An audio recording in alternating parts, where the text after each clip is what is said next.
Welcome to ICF Insights. I'm Tony Marchese. Well, today we are going to celebrate the significant contributions of a retired educator here in West Virginia. In fact, this is the beginning of a series that we're calling our Legacy Series here on ICF Insights. And with me this morning, I have Dr. Phil Suter. Welcome to the program. Thank you. Glad to be here. Really looking forward to talking with you today about your journey, both personal and professional. And I know that you've got a lot of fascinating stories, and you've seen a lot of things, and have some strong views on what best practices look like for education today. Yes. So we've got a lot to cover, and we're going to do our best this morning. Okay. I welcome that. All right. I'd like to talk a little bit about your professional journey. I know we talked a little bit the other day, and you spent quite a bit of time in school, both as a student and then as a professional. When did it all start for you? Well, my service as an educator actually got started when I was in the military in the time of the Korean War. I was not in Korea, but I was asked to teach in a military school. Shortly after that, I began writing curriculum, writing testing, and doing things like that. And I realized this is something that I really would like to do. So when I got out of service, I finished my education, and I've been involved in education in some capacity now for very close to 60 years. That's something.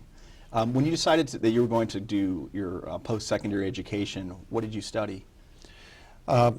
Preparation as a teacher primarily. I did my undergraduate work at Marshall. At that time it was Marshall College, now Marshall University. I majored in business generally and taught in that particular area in the high schools. I completed a master's degree at Marshall University, did graduate work at Miami University of Ohio, and completed my doctoral work at Ohio State. In all of those cases, it was in education. My doctoral work was in ed administration, curriculum, instruction, things like that, but I also have a cognate area in sociology. Oh, okay. We didn't talk about that part. Yes. That makes sense now when I think about Yes. some of the things that you've shared with me. When you look at your professional career, you said you started, working in the military Yes. in education, and then I know that you worked as a teacher, and then also as an administrator down the road. Can you tell me a little bit about that? Yes, I started out in Ohio. I'm a native of Ohio, really, and I taught for several years in the schools of Ohio, in southern Ohio. But I was also a high school principal in southern Ohio before going then to Marshall University to teach. Okay. And then you later worked for the West Virginia Department of Education. I did. I left Marshall and came to the West Virginia Department of Education first as the Director of Teacher Preparation and then as Assistant State Superintendent of Schools. And I directed the Bureau of Learning Systems. And that's very broadly based in terms of the kinds of things we dealt with. There was well over 100 people in that bureau, and we just generally dealt with all aspects of public education. And I think about your career, you've seen things from a variety of perspectives, both as a teacher in the classroom, as a principal, but then also working in administration for the State Department of Education. Yes. So I know that you've got a lot of thoughts, and you understand the context for education and where things happen, and how they end up getting translated down to the classroom level. Sure. I'd like to think that I've learned a few things along in that period of time. Context is very, very important. School culture and things like that are very, very important, and they have to be a part of our thinking about education today, Tony. And I know that you've watched this program before, and Yes. normally we take on a very strong topical program.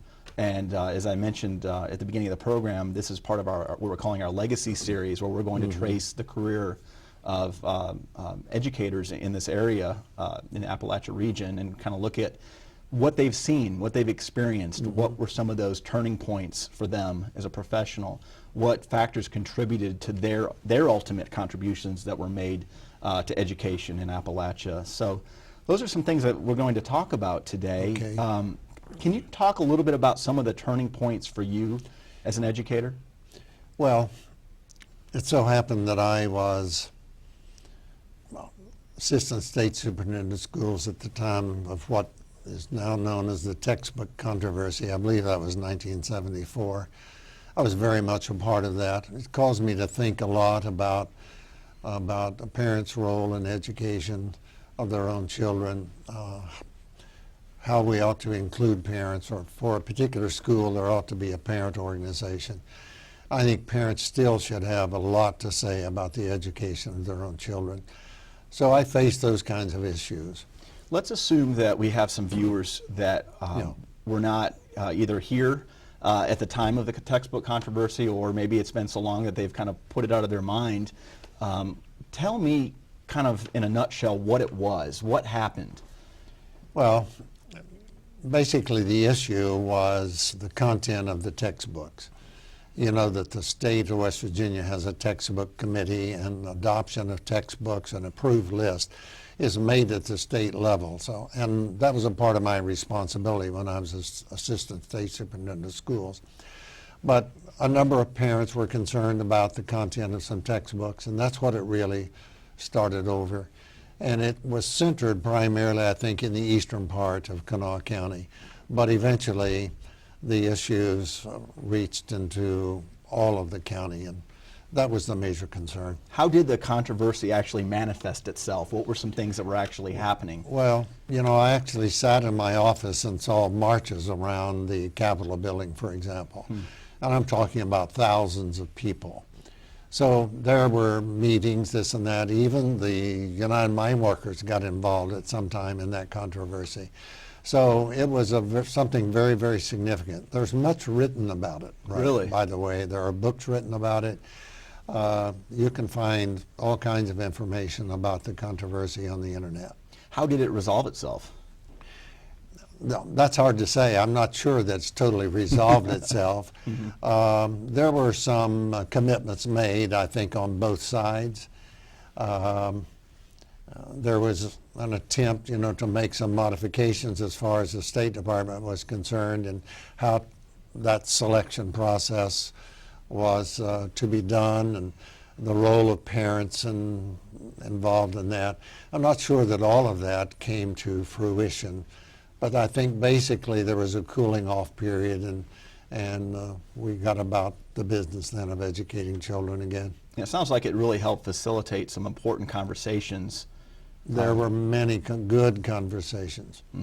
Yes. What about other turning points in your career?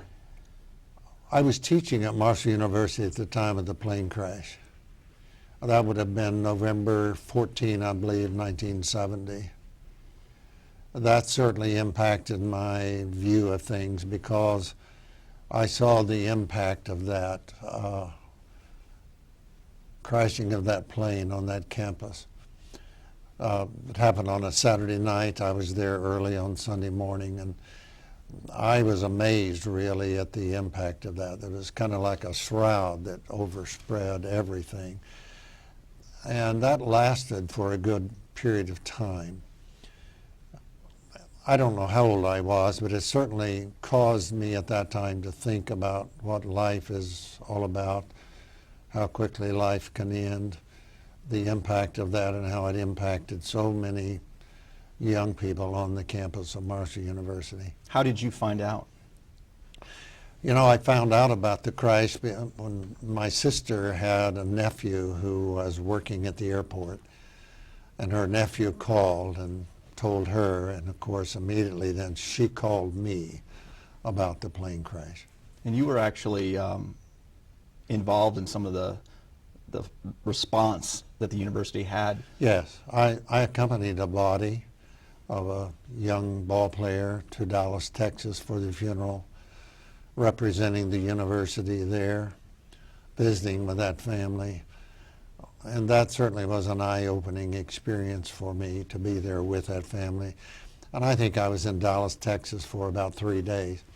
By the way, I think the university did everything they possibly could do to respond to those families.